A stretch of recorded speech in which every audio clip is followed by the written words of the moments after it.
Okay. Hello, everyone. Good morning. Apologies for the slight delay. Now we're ready to begin our event this morning. So, good morning, everyone, and thank you so much for joining us. My name is Augusto Bernal, and I'm the head of communications for Houston Airports. Today, we really have a valuable opportunity.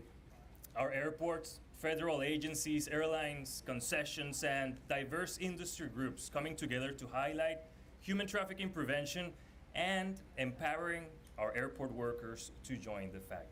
Now, before I continue, I'd like to recognize staff from the following offices: from Senator Ted Cruz's office, Congresswoman Lizzie Fletcher, Congressman Dan Crenshaw, Congressman Michael McCall, Congressman Brian Babin, and also Congressman Randy Weber. Let me also appreciate the assistance of Harris County Precinct 4 Commissioner Cagle, and from our City of Houston, the Mayor's Office of Human Trafficking, and City Council is going on this morning, so we appreciate their support. Now, in a moment, you'll hear about what the airports are doing to combat human trafficking, how our federal partners are contributing to this effort, as well as how different industry sectors are taking action.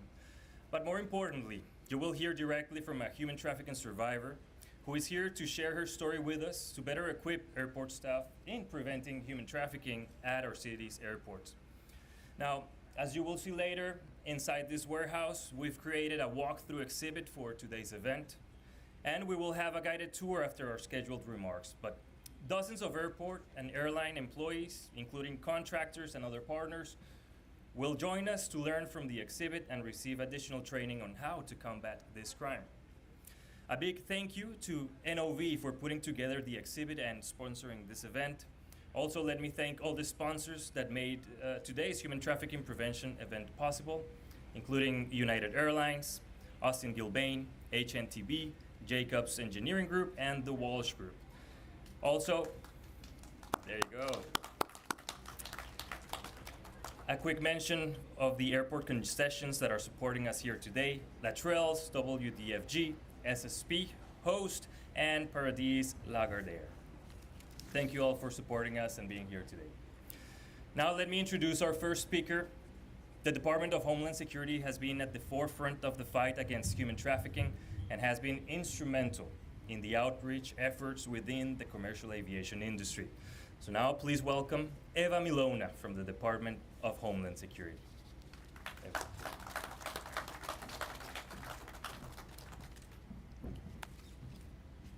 Good morning.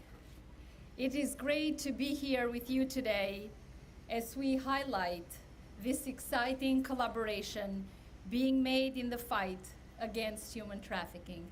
My name is Eva Milona, and I have the privilege to be the Assistant Secretary for the Partnership and Engagement with the U.S. Department of Homeland Security.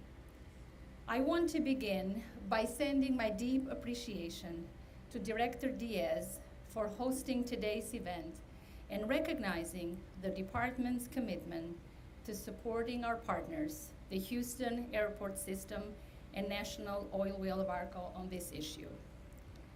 I would also like to recognize our local partners in government who are here today and say thank you very much for your support.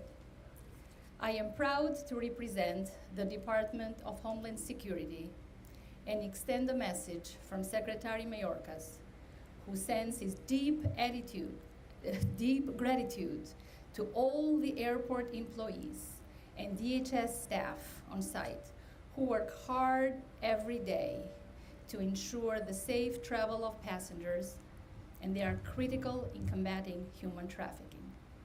I'd like to acknowledge two of these individuals today: TSA Federal Security Director Juan Sanchez and CBP Port Director Raymond Pauly. Thank you so much for your service. Although our efforts to end trafficking continue, there are still millions of men, women, and children who are trafficked in countries around the world, including right here in the United States. It is estimated that human trafficking generates billions of dollars for profit per year. This is second only to drug trafficking as the most profitable form of transnational crime. Human trafficking is a crime of exploitation and may not necessarily involve transporting the victim. When transportation is involved, traffickers use often commercial and private air travel as a means of moving their victims. For these reasons, and many others, the Department of Homeland Security created the Blue Campaign and Blue Lighting Initiative. The Blue Campaign is a national public awareness program designed to educate the public, law enforcement, and other industry stakeholders on the realities of human trafficking. The campaign is positioned to address key tenets codified in the Traffic Victims Protection Act of 2000, prevention, protection, and partnership. The Blue Lightning Initiative, created in 2012 by DHS and the US Department of Transportation, provides crucial training to aviation personnel on recognizing and reporting indicators of human trafficking. For those of you who may not know, it was in fact the Houston airport system in 2019 that was the first airport to join our initiative. Thank you.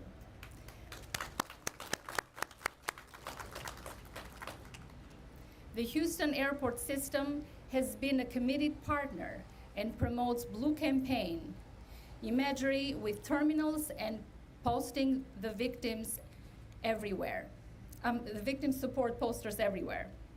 I am proud to announce that since 2019, we have added 70 new partners in our program, including 37 additional airports, and our Blue Lightning Initiative has trained over 200,000 aviation personnel. These programs continue to evolve to best meet the needs of stakeholders and address evolving issues. In 2022, the Blue Lightning Initiative released a new training module with 2 new scenarios depicting human trafficking occurring at a large commercial airport and a small regional airport. Blue Campaign has also created a gender-based violence awareness course for airport and private aviation industry personnel. We encourage aviation staff and the public to report the indicators of human trafficking to the DHS tip line at 1-866-347-2423. I will repeat, 1-866-347-2423. Upon receiving this call, our highly trained law enforcement specialists analyze the information and respond. In fiscal year 2021, DHS investigated over 1,000 criminal human traffic cases and made 2,360 arrests. DHS employs a victim-centered approach to combating human trafficking, placing equal value on the investigation of traffickers as we do on the stabilization of support victims. From Blue Campaign and the Blue Lightning Initiative, this means working directly with survivor experts to ensure our awareness and training materials are realistic and accurate as possible. Thus, I would like to send my deep appreciation to Ms. McKibben and so many others for their advocacy, for their strength, and being here with us and sharing their story. I am honored to stand beside the leaders here today and join this effort. We cannot address this crime in silos. Public and private partnerships like the one we announced today are critical in effectively raising awareness and combating human trafficking. I want to end by encouraging everyone to utilize the resources through the DHS Blue campaign, they are all free of charge. We believe that everyone can play a role in combating this heinous crime by being educated and helping to raise awareness. Again, thank you for inviting me to be part of this event today and speak on this critical issue, but most of all, from the bottom of my heart, thank you very, very much for all that you do. Thank you.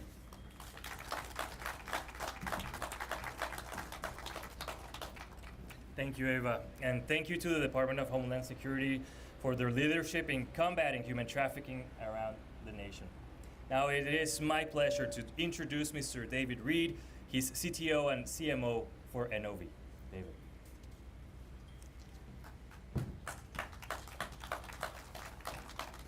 Good morning, everyone. Thank you for turning out and turning up. Appreciate it. We at NOV we're fighting human trafficking ourselves, but myself as an executive in the company decided about 4 years ago to start an organization to help engage people in fighting the fight against human trafficking, and that's where RED-M was born. And RED-M stands for Resourcing Overcomers, so we actually get funds to help people who have survived the traumatic experience of human trafficking, and so we resource them in various ways. The E stands for empowering professionals to do something, so we actually do pro bono work across many companies in Houston, and now we're expanding across the US. And it turns out everybody wants to do something, and so we actually have 0 people who work in RED-M as an organization. It's a 501c3, but everything goes back to survivors. So we empower people to use their skills. So sometimes when we put professionals together, they can do a very little bit of work that is worth a lot of money. And in fact, these organizations could not get that money or that service. And so we have HR groups, we have marketing groups, we run events. Some companies get involved as a whole company, and they'll do the work that is required for an event. So for example, NOV did the work here, but we have multiple companies across the industry in Houston who have jumped in. And then finally, D is for develop. We spend a lot of time developing leadership. Learning how to talk about trafficking from a leadership position is something that isn't easy for people. And so we've actually decided that that's something we need to work on. So we spend a lot of time with what we call conscious leadership development to make sure we're educating leaders how they can do this, how they can talk, how they can engage. And then M is for movement, which is interesting because in 4 years, we've seen lots and lots of engagement, and people ask us how have you managed to organize this? I have 2 C-suite jobs. It's not like I have spare time. But what we do is people get involved, and so people turn up and say, here's what I do. In November, one lady who works in our industry came in and said, I'm a flamenco dancer. And we were like, really? Me too. No, I didn't say that. I wanted to say that. I'm not a flamenco dancer, so you can not report that. But I was like, well, how does that work? Well, she had done large shows, had a troupe. We brought in some chefs and did a Spanish night to remember in Houston. We're going to do more of those kind of events, where the one thing about Houston we have industry in all sorts of forms, but we also have great cultural heritages. And so we found ways to engage people, to give back as a group. And I think really the purpose for me doing this isn't just to support the great work that these survivor organizations do, but if we can get everyone doing something, putting their hand to something, donating, just getting involved, we find that helps the message get out. When we studied it early on, we learned that when you tell people about human trafficking and its raw story, people don't want to know. It's not that they don't care, it's just that it's a very frightening thing. And so we've realized what we have to do is tell the story in a way that people can access and understand it. We have a lot of people who work in RED-M, there's about 500 people right now, but a large portion of them don't want to get close to the problem. They just want to do something about it. And so we found a way to engage people, because I think that's societally what we need to do. We need everyone to know the story, be able to do something, to learn what to do.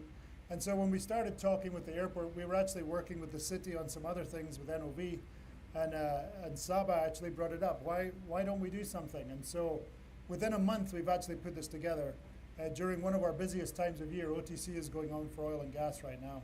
But our teams were very excited about putting on an exhibit, getting people connected to the story. So we do training videos as well, but sometimes you need more. And so we decided it's time to do more. So we created an exhibit that has a lot more information for those who want to know. And then we were really proud to have Kathy Givens coming here, McGibbon-Givens, right? Okay, Givens is good. She got married, changed her name. So we're used to McGibbon, her name is Givens. So we very proud to have her, she's an overcomer herself and is starting an organization to help the employment side.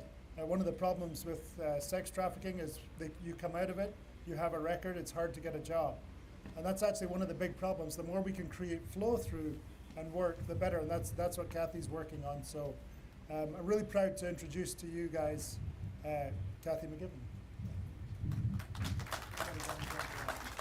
Thank you. Thank you so much for having me. I'm excited to see the turnout. Not turn up.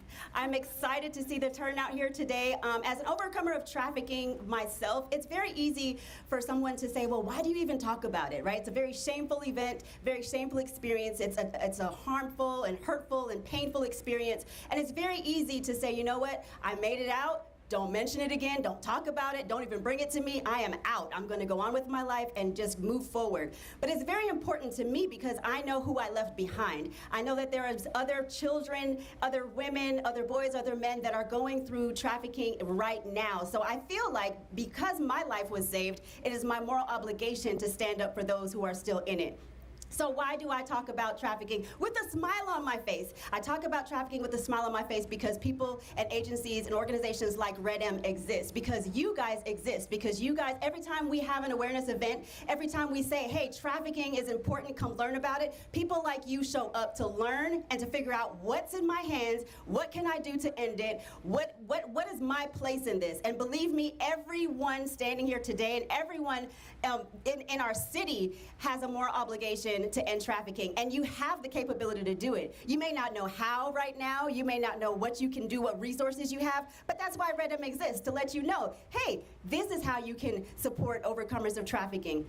David mentioned something that is critical, and that's providing resources and support to overcomers. When you come out of something like that, it's dark. First of all, you have to, the first thing that you do when you get out is not seeking justice right away, just because justice looks different to everyone. It's really, the first thing is like, what happened?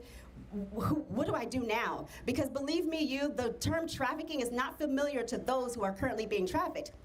So if you encounter a victim and you say, hey, are you being trafficked? 9 times out of 10, I can 100% guarantee you they're gonna say no, because that's not familiar terminology. So it's our obligation to learn that terminology, learn the signs, learn some of the things that we can do to try to prevent it, show up for people, right? These are citizens of our country. These are citizens of our neighborhoods, our churches, and our families. So it's our moral obligation to show up for them. So why do I talk about trafficking? And why do I talk about trafficking with a smile? It's for you. It's because I know that together that we can end it and we can combat it. And there are people that need our help. So I'm really honored and privileged and feel really blessed to be here today.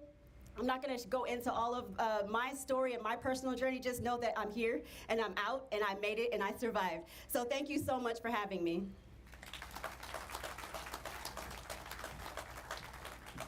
Kathy, thank you so much. We truly appreciate you being here with us today and helping us raise awareness for human trafficking prevention. And as you are all probably aware, there are dozens of agencies that work at both Bush and Hobby airports. Airlines, concessions, law enforcement, different contractors, and many others. So for Houston airports, it's important that all airport workers understand our unique position to help prevent human trafficking. And here to speak on behalf of Houston airports, please welcome Jim Cesniak, Chief Operating Officer for the airport system. So first, thank you, Kathy, for being here. It's basically very encouraging to have somebody who's taken the journey out here to be able to explain, that process to the folks here at the airport and have a real experience of how do we recognize this. Because what we're trying to do here is ensure that we empower airport crews to be able to spot human trafficking symptoms. And those are what we can translate over to the law enforcement agencies to really interdict this and to really make the impact. Because we know that the airport is a point of transit for human trafficking victims. And so we have to take that important step to make sure that we're trained. And so, you know, if you look at the Houston airport system, we have over 60 million people that are passing through this airport on an annual basis. And so that's going to take a real team effort to be able to do that. And so what we want to do is make sure that we prioritize the traveler and make sure that when they're here at the airport, that they are traveling here safely, that they're under their own volition, that they're not in fear of any crime, that they're not in fear of any danger at the airport. And so what that does is, again, basically gets us the ability to really focus from an airport employee perspective on how we're going to make that happen. And so we were very proud that we were the first airport in the nation to basically join the Blue Lightning campaign. And with that, you got that formal partnership between the local airport and our federal partners to really get the focus where it needs to be here at the airport. And so we began training the workforce here at Houston in May of 2020. And so with that, we've trained over 18,000 employees now at the airport. This includes personnel from airlines, from our concessionaires, from our contractors.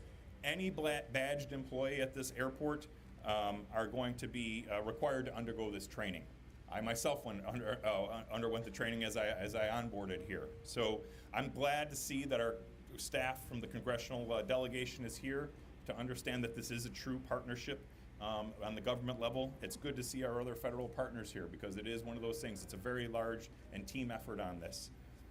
I'm also encouraged to see a lot of the companies that are here at the airport letting their employees invest the time to be able to come over here and see this training so that we can, again, get that full commitment and full buy-in from the airport community. So what I want to do is, again, hopefully you'll come in and enjoy the exhibit. Basically, we want to make sure that you're going to learn something in there. You know, again, Kathy's going to be around so you can have a conversation with her if you need. And you know, again, get that training out here to the airport. Because again, this is one of those things that's going to be an ongoing process. This is not something we're going to do once and stop. Again, annually, all our employees, when they're doing their badge reassignments, are going to have this training. So definitely something for that.